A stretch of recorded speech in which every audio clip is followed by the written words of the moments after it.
Did you know that the first Sherlock Holmes game was a text adventure on the ZX Spectrum in 1984, and it was called simply Sherlock? You're listening to the Xbox Hub Podcast, the official podcast of TheXboxHub.com. For all the latest Xbox news, reviews, videos, and opinions, make sure you visit TheXboxHub.com. But for now, settle down, get comfy, and open your ears for some podcast delights.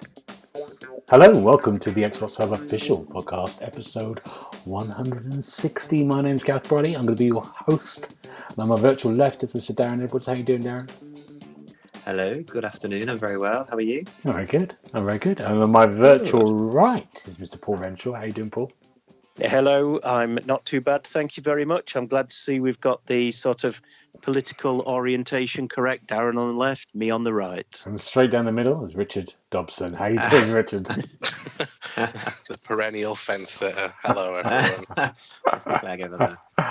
160 of these podcasts. I can't believe it. It's gone on forever. Oh, I was young. And you're still in charge. That's the thing that's surprising. I was in my 20s when I started this. They didn't have radio. They didn't have computers and radios in them days, though, did they? I'm nearly almost as old as Paul. Okay, right, let's go. Rude.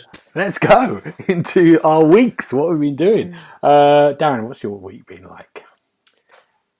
So I have been very busy at work for the past few weeks, actually. So it's nice to break cover and speak to you all for the first time in a while. But apart from that, went to see John Wick 4, which was fantastic. Absolutely brilliant. We've been a fan of all of the previous three, and it was even more impactful given Lance Reddick's sad passing recently. So if you like an action film, but a very, very well directed with fantastic action scenes, go see it because it's fantastic. And then Friday I had off because I was working the rest of the weekend, so we had a lamb dinner, which was very nice. So just a little thing for me this week, but it's been okay, to be fair. Carvery update from Darren, which is always good. I'm doing my own carvings now. I know. It was 8 hours in the smoking chair. It was half a lamb leg. It was amazing. Good. Absolutely brilliant. John Wick's, everyone's going mad about this fourth one, aren't they? It's fantastic. It deserves the hype. It's brilliant. Okay, brilliant.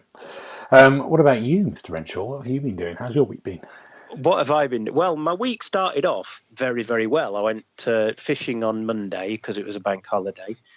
Had a lovely time, really enjoyed myself, caught some lovely big fish. And then I went to work and it kind of went downhill from there.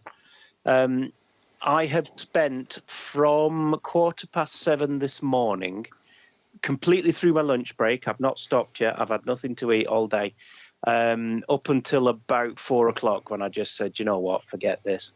Trying to update our lovely Dell backup appliance, and if there is a more horrible piece of kit to work on than a Dell backup appliance, I don't want to know what it is, because we spent all that time. I had a fella that we were paying to assist, and he was on the Zoom with me all this time, and we are no further forwards now than we are, because it just fought us every step of the way. I'm sick of the sight of it. I'm going to set it on fire tomorrow, I think. Get a Mac. Get an Apple. You won't have any of the problem. yeah, but absolutely the rubbish. Then you have to have a Mac. Yeah, and I have a question. A workable computer. Yeah, go on. Do you know what? Sorry, go on, Darren. Yes. I don't stoke the flames that I'm going to. What is a Dell backup appliance when it's at home? Rubbish. That's what it is. Yeah, that's basically it's the machine that sits on the network, and it backs up all of our virtual machines, and it backs up all of our databases. So it just makes sure that in case we get hacked or cyber attack or whatever, we've got a copy of everything. So I can reconstruct the machines. But yeah, trying to upgrade this thing. Good grief. I'd rather go and work in retail, I think. Sounds like you're putting out a challenge there, Paul. I'll swap places with Darren tomorrow. He can come to my place and do this, and I'll go in there and sort his shop out. Okay, we'll hear about that next Deal. week. Richard, how's your week been? Very good, thank you. Yeah, on Easter Sunday, I became a godfather for the first time. Did you make somebody an offer they couldn't refuse? You see, Paul, I knew as soon as I said it. Congratulations, Richard. That's wonderful news. With well done, with Richard. that low-hanging fruit, and no one else has made a reference. But I knew you'd be straight in. Listen, we've all got our roles to play. But yeah, it was a really good day. I celebrated becoming a godfather by drinking a couple of godfathers as well. So very very good day all around. God. And yeah, just a really really nice day with some really great people. What's the rules of the Godfather? What do you have to do? Well, I have a little certificate that tells me I need to be in church a lot more often than I previously have been. Right. So we'll see how that goes. But it's just guiding. So there's two little girls now that we're godparents to.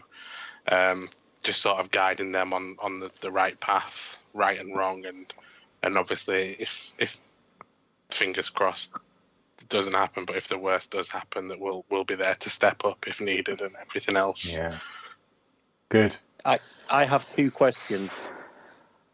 Good. Okay. If I'm permitted. Number one, what is a Godfather drink?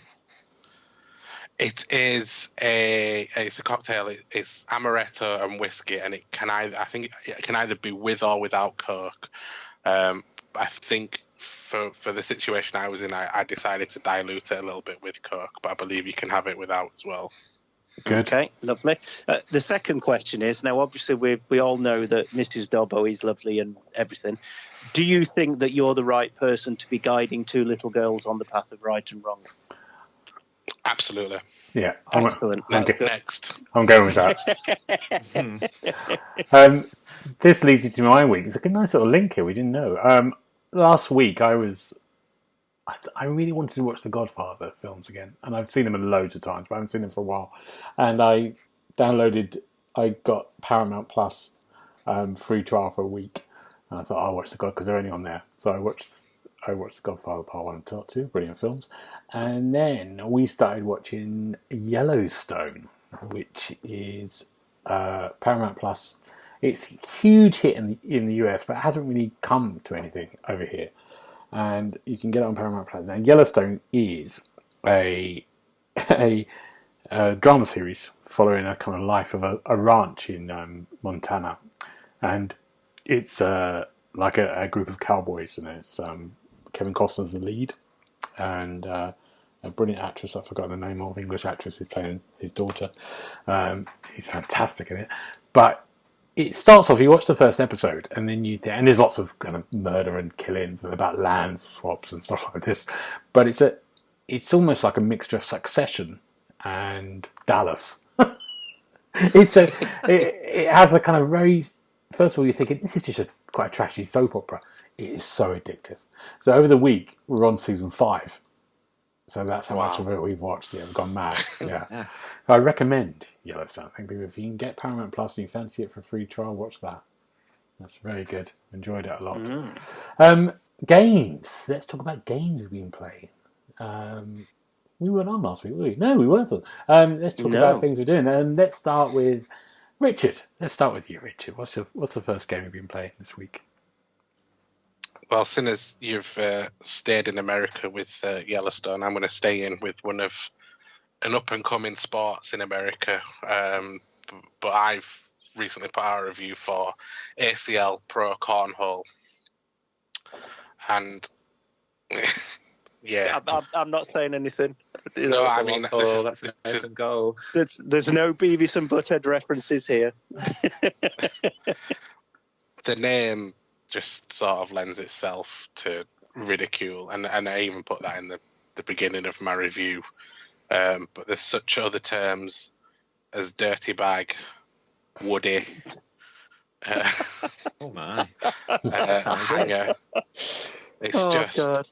it's full of innuendo, and I thoroughly recommend having a look through some of the terms if you need a laugh.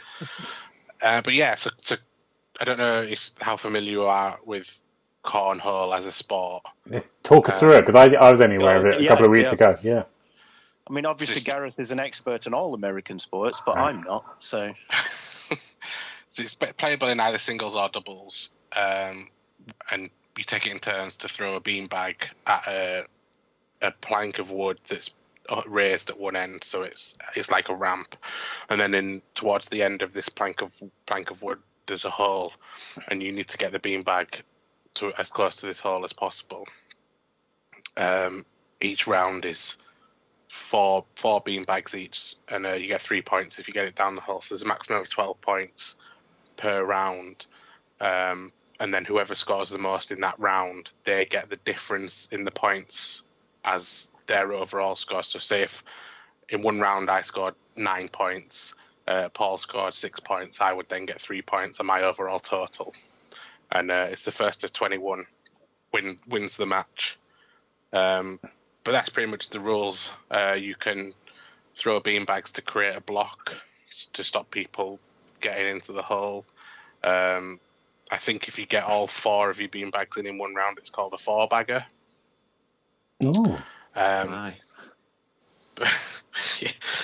So this is now a video game based on this sport that's played in and around America, and the gameplay is really quite good. Like the physics of the beanbags is surprisingly good. So if you can get one near to the hole and it sort of hangs off the edge a little bit, you will see it hanging off, and then it acts as you would expect a beanbag to, really.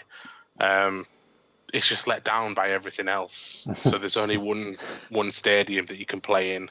The commentary's pretty terrible. Like, even within successive rounds, you're hearing the same lines over and over again.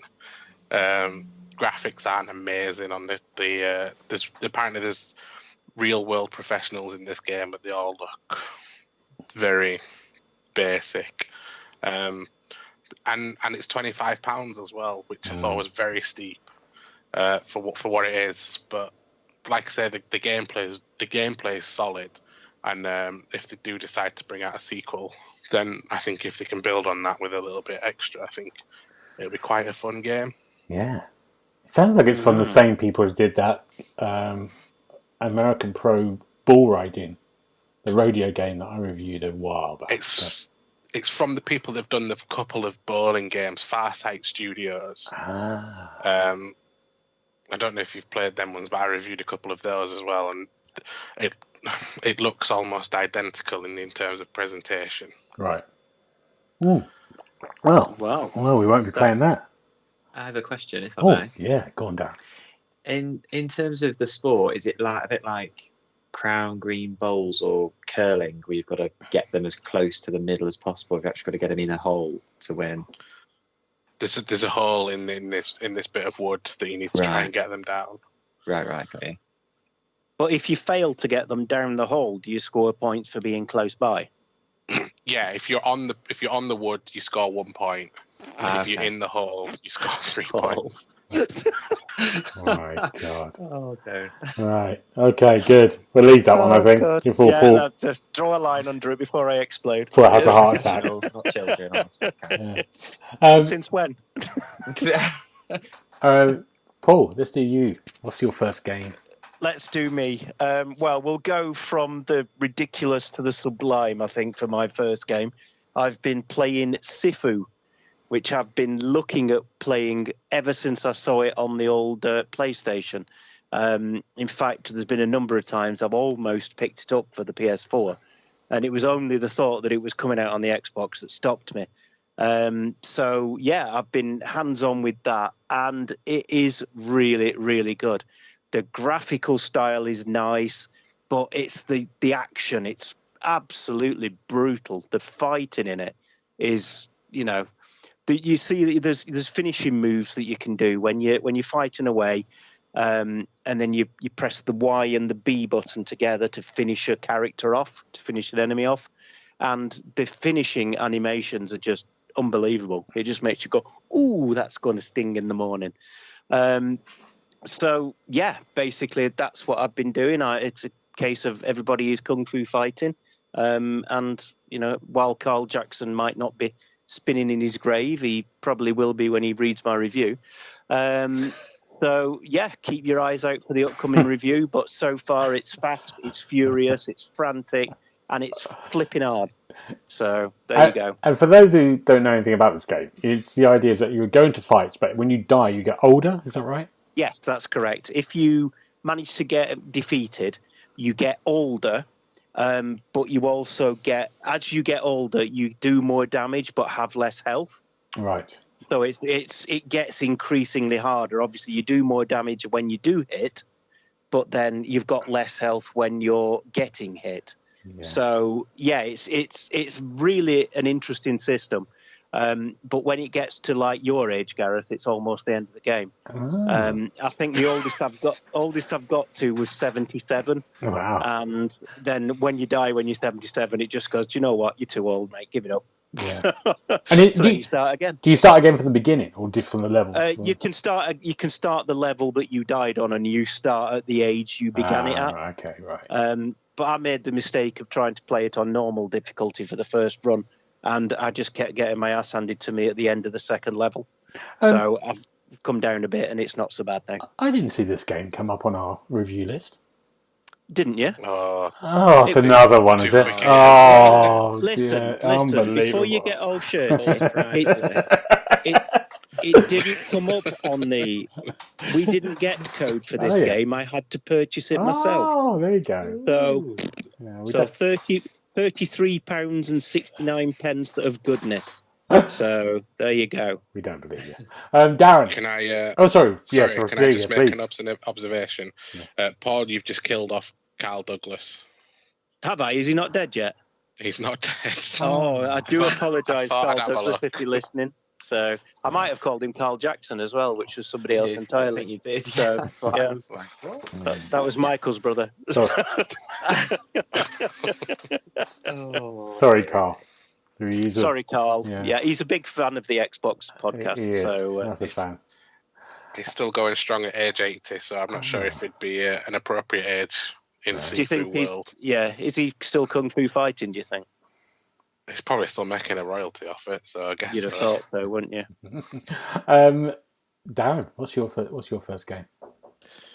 So my first game that I've been playing over the last couple of weeks is Resident Evil 4, which is overdue, as Paul alluded to. Never. Quite substantially. But the review is coming in a couple of days, so hold fire. But I was a big fan of the original. I played it multiple times, 100%ed it on professional, the hardest difficulty. I thought it was one of the best games I've played. So I was a bit nervous when they said they were doing a remake after how Resident Evil 3 turned out. But actually, it's really, really good. All the key stuff, kind of what you'd expect from the original, is there in some shape or form. But they've made some tweaks. They've changed segments of the game, but there are massive chunks missing. Not in my opinion, anyway. And you've also got the resource and the crafting system that's back from the other remakes, which adds a little bit more in terms of tactics, how you approach things. And then they have just released the Mercenaries as a free download this week as well, which was a side mode in the original, where you essentially get plonked into an environment from the game and you have to survive for as long as possible by fending off hordes of zombies, running around, replenishing ammo, and there's normally like a special villain. So you might get Baghead turn up, or you might get the Bella Sisters, which are a couple of women with chainsaws that act in a similar way. So yeah, that's live now, which is free download, which is good. But it is brilliant. The only difficulty or the kind of issue I will have at times is there's no quick time events as such, like in the old one, but every now and then you'll have to evade or parry with your knife. And it might just be because I'm playing on hardcore, because I thought I'll manage it fine, and it's actually really challenging. You don't get a lot of time So you do get struck quite a lot when you could have sworn you kind of hit B in time to evade or whatever it may be. But I think that's just because I'm playing it on a hard difficulty. I don't think there's anything inherently wrong with the game. So yeah, I'm loving it. I think it's brilliant. And Code Veronica next, please, Capcom. There you go. Anyone else played it so far? Richard, Paul? No, I'm sort of buried under review code at the moment, but it's on my list to play. Yeah. I will mention a little thing I saw on Twitter this morning that apparently, I don't know if this is true, Darren, but if you, how they figured this out, I don't know. But apparently, if you try and get a little peek up Ashley's skirt, she sort of breaks the fourth wall and tells you off. Is that right? I mean, I can't say that would be the first thing that's come to my mind. Jesus. No, honestly, it wasn't mine. I've not played the game. I'm just reporting the news, not making it. But I think you're asking the wrong person there. Yeah. I was going to say, not sure I'm your go-to correspondent for that one, but I haven't tried, no, so I can't confirm. Well, I think you need to try it and then put it into the review. I am going to run downstairs off this podcast straight after and try it. I can't wait to see the look on Ryan's face. What are you doing, Darren? What are you going to give it, Dan? I'm hovering between 4.5 and 5, but the more I play with it, the more it's going to a 5. It is brilliant. I might give it. I would give it a 4.5. That's my feeling of it. Yeah, I mean, the only thing that I'm kind of on the fence about is the kind of evade and stuff, because he's quite clunky to control like the old ones. So it feels like some enemies, no matter what you do, you're gonna get a pasting from them. There's no way to avoid them or dodge them. But again, I am playing on a harder difficulty, so it could be that. So I'm still deciding. It might get 5, it might get 4.5, but I am erring towards 5 at the minute. Yeah, good. Right, it's me, isn't it? What have I got? I've got Sherlock Holmes The Awakening, which is by Frogware Games, who did the last couple of Sherlocks. Definitely the one that happened about a year ago, maybe, or 2 years ago. Sherlock Holmes Chapter 1. Sherlock Holmes The Awakening is loosely sort of a remake of a 2006 game, a Sherlock Holmes game, but it's almost like a completely reimagining, really. But the principles of the story are still there. Frogware Games are really interesting. I mean, they sort of say, because they're Ukrainian, they're living through the war, they sort of like say this at the beginning of the game and what they've had to kind of go through. But in the difference in the game, I think I might reread the first Sherlock games, they added lots more things, like you had combat and you had a bit more of an open worldy feel to it, so you could pick up side quests and stuff. They've got rid of that kind of side quest and they got rid of the combat. Now, for me, that's really good. It's I think it focuses it much more, makes it more contained. I didn't like the combat before really that much, but I think some people will miss that. Some people really enjoyed that kind of open world feel to the game. But it does what it does best, which is being a detective, being the greatest detective, and going into places. You go into a scene, you look for clues. You have to put all these clues together like a visual map, and then work out possible scenarios of what exactly happened before you can move on. It's very hard, and the game, I think the games before used to kind of give you some clues. This doesn't give you any clues. You're sort of looking at it, which is always really good when you're reviewing a game that you haven't got any walkthroughs. It's only to come out. So it's quite, you're looking at bits for ages going, I've got to go back to this and try to work this out. But I really liked it. I really like the kind of small container. I love the kind of visual world of that world. They do it really well. I like the kind of like the story. Travel around the world. You start off in London and then you go to Switzerland, at one point New Orleans. Yeah, it's a really interesting game. If you like your kind of detective games, if you like Sherlock games, I think you'll really enjoy this. There you go. Sherlock Holmes The Awakening. Are you lot still there? No, we've gone to sleep. They've gone. I was trying not to snore. Yeah, unbelievable. Good. Any questions before I move on? No. I mean, no interest in that at all. Absolutely not. Richard, what else you got? I'm reviewing at the moment EA Sports PGA Tour. Oh, let's talk about that. Which came out end of last week. Having an absolute whale of a time with it. It's one of the best golf games I've played in years. Oh, really? Yeah, really enjoying it. I think because I played a lot of the older Tiger Woods games, so it feels very natural to me. It's a very similar play style, which is a little bit different to the 2K PGA Tour games. That never really sat right with me because I was playing it, I was kind of wanting it to be like the Tiger Woods games. So this feels much more natural. But yeah, it's the amount of courses in it and the fact that it's got Augusta National, which I'm a big fan of watching the Masters every year, and that was last weekend, and I always make a point of watching that one competition in particular, so being able to play that course. It has been featured in golf games before, but this is the first time that I've been able to play it personally. And it just looks absolutely stunning. I think my one issue I will probably save for the thing we'll talk about later on. But it's only a minor issue anyway. But my favourite thing about the new golf game is that the heartbeat moments return. So I don't know if you've played the old Tiger Woods games. If you're making an approach shot or a really long putt, and as it's getting closer to the hole, it sort of zooms in. The camera zooms in, and then you get the slowed down, and you can hear the heartbeat playing in the background. That's still there, which is still really exciting. I kind of thought that as a feature that I'd be long gone, but no, it happened to me a couple of times, and I was like, because they never made a big deal of it, really. So I was really happy that was in, because that just ramps up the tension even more. Yeah, looks absolutely stunning. Having a really good time with that one. Oh, brilliant. And you tried any online yet? Is it workable? You've got the review codes? I tried to play one game online, and it booted me back to the dashboard. Ah, okay. It's not ready yet, is So it? Till it gets released properly, doesn't it? When's it out? Do you know? It's out properly now. Okay. I don't know if that was just a one-off. I do need to try that again. Yeah. Okay. EA Sports PGA Tour. Yeah, I'm looking forward to that. I like playing a golf game. I haven't played one for a while. Paul, what have you got? What's your second one? Hello. Right. My second game is a little one that's popped up on Game Pass called Infinite Guitars. And it's as if Guitar Hero and an RPG had a little bouncing baby. It's a very strange little game, but I'm really quite enjoying it.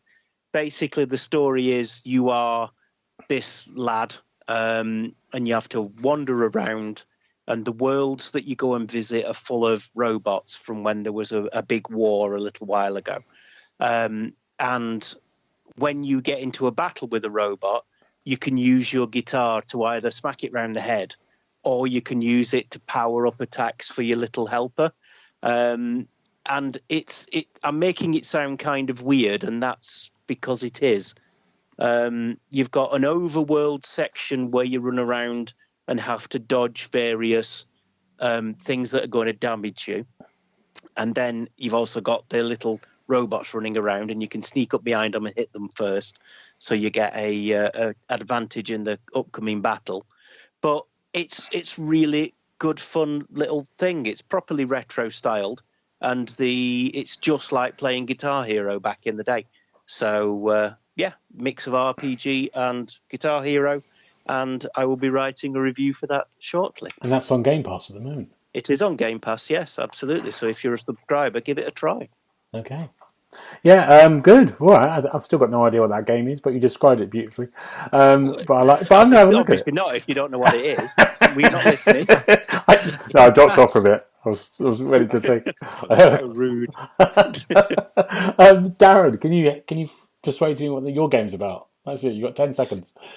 Give me the pitch. Give me the pitch. Give me the elevator pitch. Have you ever played a card game called Mafia or Werewolves? No. No. Next. Tobbo, surely you have. I've played Secret Hitler, which I believe is along the same lines. Yeah. So essentially, it's the social deduction genre. So it's a bit like Among Us or The Traitors, if you watched that when it was on telly. So this game's called Evil. And that's how it's pronounced, even though it's spelt with a double L-E. And essentially it's an online game where you get matchmates with different players. There's 2 what they call conspirators, and then the rest of you are villagers, and occasionally you get a neutral character, and you all have to work together to find out who the murderers are and stop them from killing all of the townspeople, i.e. all the players. So for it to work, because you've got to vote people off and burn them at the stake and all this business, and if you're the conspirator, you get up at night and you go around and choose who to kill. It does mean you do have to chat to the weird and wonderful online community over speaker. You can choose not to and use the chat window, but it doesn't really work that well, and you will get berated by people if some of the rooms are called mic only. So at first I struggled to get a game, but after a few tries and experimented different times of day, I managed to get games fairly straightforward, but there were similar players on each time. So there's a dedicated community for the game. It came out in October, I think. So it's been out for a little while. It is on Game Pass. But yeah, there's only 2 or 3 rooms normally to choose. And then if you cast the net worldwide, you could go into a game from a different country, but you won't be able to understand what anyone's saying. So there's no point in really doing that. So it's quite fun, if not a bit repetitive after a little while. There's not an awful lot more to it, and it does have a season pass feature as well, which is kind of neither here nor there really. But if you fancy playing something a little bit different online, a bit like Among Us, but with a bit more meat on the bones, then it's worth a look on Game Pass. Oh, good. Thank you, Darren. Yeah, good. Might be a game for us to try one night. Yeah. We should. Yeah. We absolutely should. Good idea. It would be good if we get all your mates around. Yeah, if you knew people. We have to find a room in German or something, though. No, with your that accent. would be great. So. Absolutely, I'd fit right in, mate. I think I was one of them. Good. Guten Tag. Oh no! Quickly, cut him off. Censor him now. Good. Right, that's games done. Now we have our 2 intrepid reporters here. We're at a little festival at WASD. Is it WASD? Is that what it said? Yeah. That's correct. Yeah, WASD, that festival here in London, and the what brewery is it? Truman Brewery? I think it is. Truman Brewery. Yeah, and they did a little report for us on location, so you can hear the crowd noise. It's great, and let's have a listen now. Did you know the PlayStation 2 sold millions and millions of consoles? Now it's time for some podcast delights. Hello and welcome to episode 160. Yes, good. Well done. We'll be your hosts today, not Gareth Briley, but Darren Edwards and Richard Dobson. How are you? I'm good. How are you? Very well, thank you, very well. We're here at WASD Live in London to tell you about some games we've been playing. Games. Richard, what's your first game? My first game will probably be System Shock. So apologies for all the background noise. But yes, here at WASD we got the chance to play the upcoming System Shock remake, and I think we both went away pleasantly surprised by it. I mean, I don't remember the original. I think you're more familiar with it. Yeah, it was definitely in that era of FPSs, kind of Deus Ex, Half-Life, those type of PC games. But I had a rush of nostalgia, but still really playable at the minute. I think it's translated really well. Yeah, it's got a really interesting art style as well. So it's quite modern graphics, but it's very old school looking. So there was a bit at the beginning with you were sat at a table and everything looked like it had been designed in the 16-bit era, but it was really crisp and really clear. It was a bit unique. But yeah, there was one point where we both found ourselves away from perhaps traditional System Shock in this like anti-grav level. Yeah, it was almost like you entered the code and you were fighting the virtual world. Really interesting. It got a bit trippy, but yeah, it was. We're not sure on the date for that. I think it has been delayed recently, but we're waiting to hear a bit more on that one. Do you want to go into the next one? Yeah, absolutely. I mean, Rich has been lucky enough to play this already, but I got to play Dead Island 2 today. Long-awaited release of Dead Island 2. I believe it's coming next month in April? Sometime in April, 3-4 weeks away, yeah. So really exciting. And yeah, got to play a small segment centred around an abandoned theme park, essentially. With kind of start on the beach, zombies shambling around, a few weapons at your disposal, and it's just a lot of fun. It's really gory in a kind of slapsticky way. Loads of weapons at your disposal, as I say. You know, you've got a pretty straightforward objective, but you can pick up loot, different weapons. There's different types of zombies, so some will be firing shockwaves at you to push you back, others will be chucking incendiary grenades about, and the classic ones will just try and rip your face off. So there's loads of different ones to enjoy, but sadly I was moved on after not having long enough because it was quite busy. The queue got busy as we kind of joined it. So but yeah, it looks brilliant. I don't know what you think as well, Rich, but I thought it looked really impressive, so I'm very excited to get my hands on that one because it's been a long wait since the original. It has. I mean, it's been a long wait since this one got announced as well. Too right. But yeah, no, it looks brilliant. I've always said that the contrast between these exotic areas covered in zombie blood and everything has always been a standout point, and Dead Island 2 really looks special. I didn't play it though because unfortunately there's still no co-op available, so I went off and played a game called Viewfinder, which I think is coming to PC and PS5 as well. It may also be in VR, I'm not 100% sure. But that's a really interesting, like, first-person puzzler where you then pick up pictures and strategically place these pictures into the environment, because as soon as they're placed, they'll become 3D objects themselves. So you just need to solve the puzzles and get through these levels using these pictures. It started off very simple. You were just putting pictures in place to build bridges and stuff. But then as you progressed, there were these batteries that you needed to find. And I think the last level of the demo had me stumped for ages of how to get these. There was one battery on top of a pedestal, and no matter what I tried, I couldn't get to the top of this pedestal. So rather than figure that out, I just took pictures of this pedestal. You get a camera at some point to then take your own pictures. I took a picture of the pedestal, rotated it, so whenever I then placed this picture into the environment, the battery just fell off into my world, so I was able to duplicate it that way. So there was lots of ways to play it and figure out your own solutions to these puzzles, and I think if there's going to be a lot of levels and a lot of variation, I think Viewfinder could be a really, really good game. It looked brilliant. Just watching you was twisting my melon, so to speak, because it was unbelievably brilliant how you can just warp the physics to create your own path through the world. It looks fascinating. A bit like when Portal bottled that kind of mechanic jumping through space. It reminded me of that a lot. Really impressive. Yeah, Portal's a good comparison, I thought, yeah. Really good. Another game that I played just before Richard arrived this morning was Alien Hominid Invasion. So this was a real kind of cult classic for me back on the original Xbox. It's basically a bit of a run and gun shooter in the same vein as like Metal Slug and those games of yesteryear. You know, it's challenging, and you can amend the how challenging it is from the beginning, so it's not too challenging to warm you in. But yeah, essentially you play as a little alien, a group of aliens actually, who are fighting off this big bad corporation, all sorts of different mechanised enemies that you can fight. You can get really aerial, so you can double jump, shoot in all 360 directions, chuck grenades around as well, dodge roll to make sure that you're not getting hit by all the projectiles that are coming your way. But it's really good fun. It's like really, really well animated. It really draws and sticks to the original, but obviously looks just a bit glossier.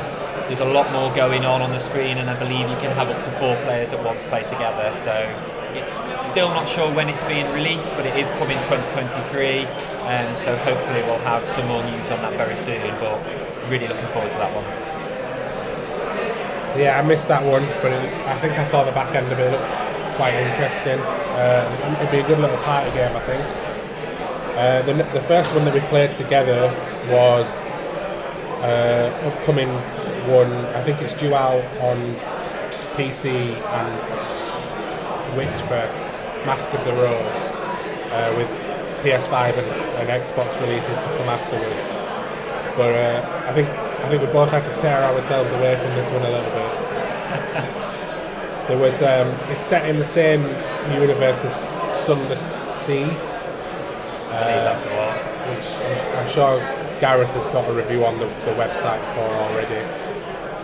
It had a really interesting concept. So the city of London is basically sunk further into the earth, and all these strange happenings start occurring. There was little glimpses of it in my version. Even in the 15-20 minutes we played, our paths went on completely different directions. It's very much a narrative-driven game.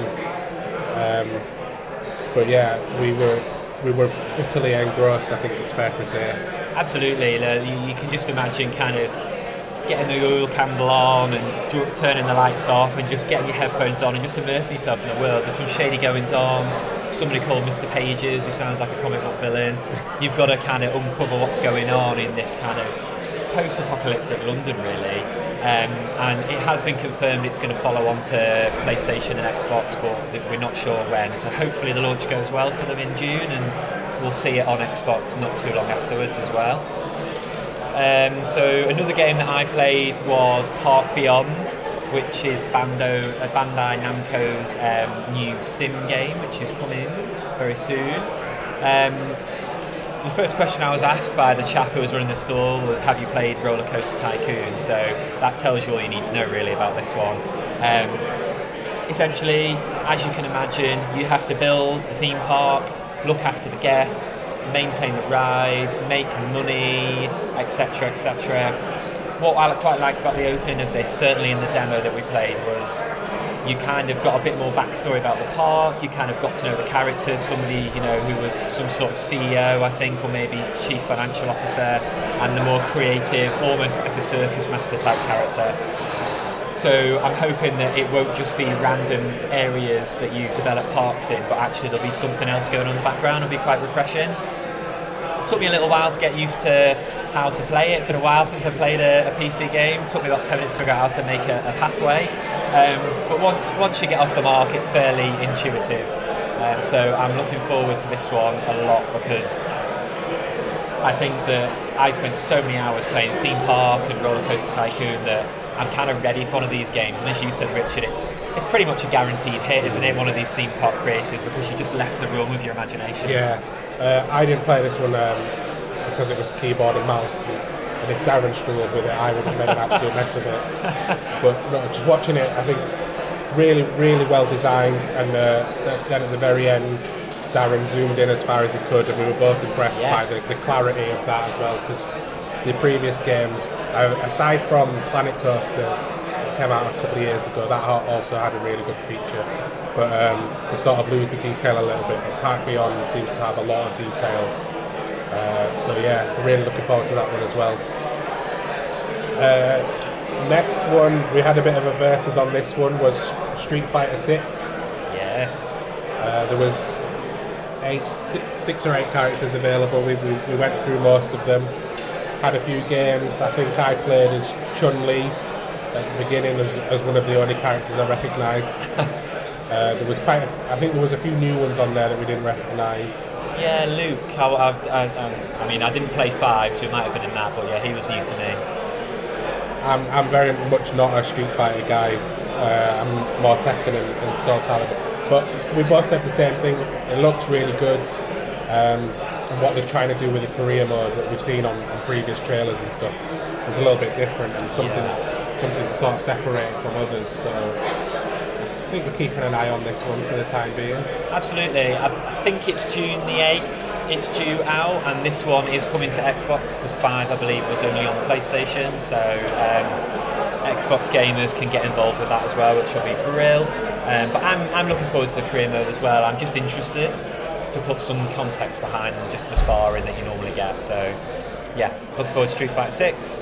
And then finally, a game that I believe Dave and the team has reviewed, we got to play a bit of, was Road 96 Mile Zero, which is a bit of an on-rails runner, I guess, is the best way to describe it. You know, it's it's got really cool styles. So there's different visual styles depending on the level. There's a couple to play here, and they were backed by different like well-known songs. I think The Offspring were backing one of them.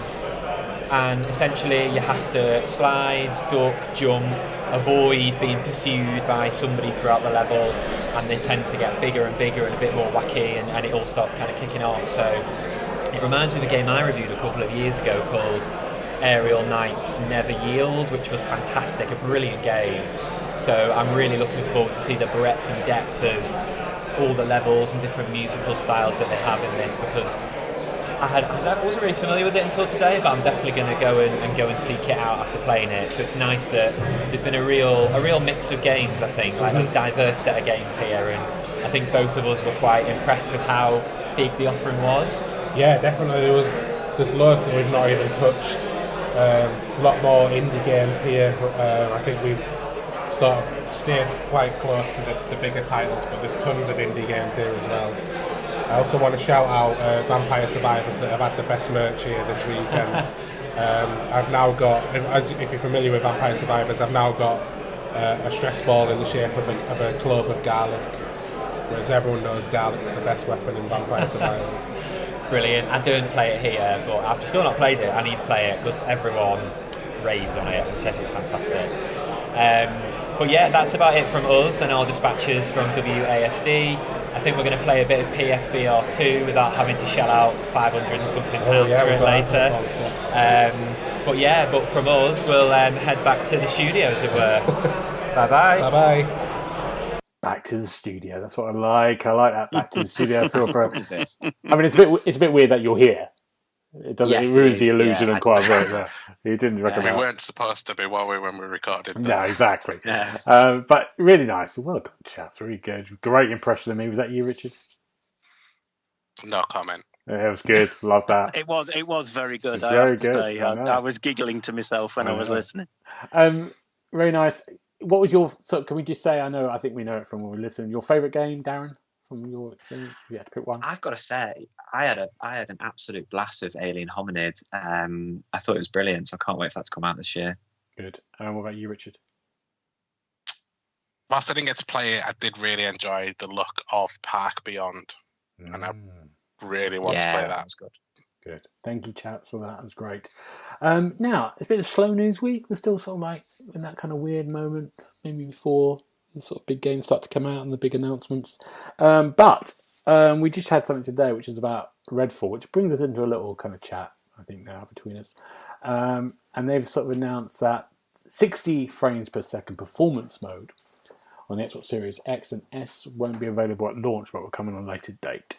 So it'll be 30 frames per second in 4K on the Series X and 30 frames per second and 140 or whatever the hell that is, 1,400. I don't care. So you have a quality mode, which brings us to this whole thing about frame rates. Richard, talk to me about frame rates. You're interested in frame rates, aren't you? I never used to be, but in the past couple of years since I've got the Xbox Series X, it is something that really winds me up now that when I'm not playing in 60 frames per second. And I know it's like such a trivial thing to moan about, but it's my one issue with the EA Sports PGA Tour as well, is that's only 30 frames per second, which admittedly for a golf game where it's a much slower pace, it's not a deal breaker by any means. But on some of this first person and action game, for it only to be 30 frames per second at launch, I think is disappointing, and it's probably put me off playing it until that 60 frames patch comes out, if I'm being honest. Right. Especially with those sort of games, the difference for me now that prioritizes frame rate over graphical fidelity, it just makes a massive difference. Okay. And, that's one person out of the review race then, so that's good. Here we go. I'll go up the list. Paul? We'll not even see it on the list, though. It'll just go straight to Paul. Yeah, exactly. Yeah. It's not what you know. Paul, what does it make a difference for you? We had this chat about the Forza Horizon, didn't we, when that came out? Yes, we did. Yeah, it does make a difference. I mean, in a game like Redfall, it is going to make a huge difference. I mean, the best illustration I had of it was a game that came out a little while ago called Mortal Shell. It was like a Dark Souls kind of game. And when it first came out, it was only on the Xbox One, and it was 30 frames per second. And then they released an XS optimized one, which ran at 60 frames per second. And it was like night and day difference. Being able to, you could see things a lot sooner and parry them a lot better at 60 frames per second than you could at 30. So, yeah, for a game like Redfall, which is going to be such a big title for the Xbox this year, to even think about launching it without the proper 60 frames per second mode in it, I mean, I can just hear all the Sony fans now wetting themselves laughing. You know, so it's just, I don't know. This seems like a bit of an own goal to me. Okay. So, yeah, it's a shame and it's disappointing, but you know, it's probably going to be all right once it comes out. But I think they should. I mean, they don't want to delay it because of Starfield looming up, but it could perhaps do with holding back a week or two until they can get the proper mode in there, I'd have thought. What about you, Darren? Well, I'm a bit of a dinosaur when it comes to technology, believe it or not. When I got a car, it still up to the CD player because I've got loads of CDs. Ryan, that doesn't make you a dinosaur. With Ryan, whenever we buy a TV, you know, it's got to have this, it's got to have that, it's got to have these letters and these numbers. I don't know what any of it means, but I do agree with Richard that you get used to it. And if it's the Series X you've got, you know, that's the top end, the newest generation of console. You kind of expect these things to be ready for launch. So I do agree with Paul as well that it is going to be a bit of a hit, because in the kind of inching ahead in the race to be the best or the brightest, I think this is going to be a bit of a setback for what is a key release for Xbox this year. Although it's already been delayed since 2022, so maybe they just want to get it out and not delay it anymore. But yeah, I do think it is a bit of a shame. You kind of expect that to be ready for launch, so hopefully it doesn't take them too long to get the patch out. Otherwise, they might lose some players to other games if they take too long. Is that bad? I mean, I'm going to say, because I always choose quality over performance when I have to do the choice. So I'm always there, because I can't tell that much between 30 frames and 60 frames. I just can't. I'm like, great. It doesn't bother me. I couldn't, but I can with newer technology and like a newer television. Yeah, no, I've got that with the TV. I've got a TV that can do 120 frames. So it's but it doesn't. But it doesn't really. I don't know. It just doesn't really do it for me. I don't know why. You and I have played a game recently though, that Gareth, that Alterity Experience. Oh yeah. Did you not find that incredibly slow? Yeah, but it was an indie game, so it didn't bother me. It didn't bother me that much. I mean, we play so many indie games. Basically, some of them are on their arse. So it's like they're crawling along. So it's like you're used to. I'm just maybe used to playing a load of those games where things stutter maybe, and it never really bothers me that much. And I kind of think they're the game. But I'm saying all this, but I agree with you all of you completely. I think for a big blockbuster game for Xbox, this is a bit of a mistake, and I totally agree. And for a game of this type, it's not like it is. It's not like it's a role playing game, or it's not like it's an action shooter, isn't it? That needs to be fast and fluid. So I totally agree. I think you're more forgiving than a lot of the general public will be. Yeah, Gareth, probably. Yeah. Unfortunately for Redfall and Bethesda. Yeah. So what have you been playing this week, Gareth? Oh, this little indie title called Redfall. I don't know if you've heard of it. Yeah, just me on my own. Yeah, there you go. Well, that's a shame. But we're hopefully, like you said, they'll do something about it. Because I think you're right. I think there'll be a lot of anger there. I think it's just, it's not like a choice really, is it, in my mind anymore? It's not like, oh, you could buy a DVD or you could buy Blu-ray. Like with this generation, I think it's just expected by people that you get that option at 60 FPS. So that's why I think. Well, yeah, that's exactly right. You don't buy, a 500 quid Uber console to play things at 30 FPS that you could do that your Xbox One could do. It's you buy the gear, you buy the telly. You want the producer, the developers, then to make the game that makes the most of the hardware. Yeah. You don't want to be going back. I mean, Gareth and his indie games and his walking simulators, that's a different matter. But, for big, this is supposed to be a big, almost like a system seller in a way, isn't it? And at 30 frames per second, it's not going to be that. And that's a shame. I am thinking of kayaking. I bet that's 60 frames per second, isn't it? So. Good. Okay, well, we'll see. We'll see what they do. I bet they're going to get some hell. They're going to get some stick, I'll tell you. Yeah. From Paul and then the rest. Yeah. Yeah.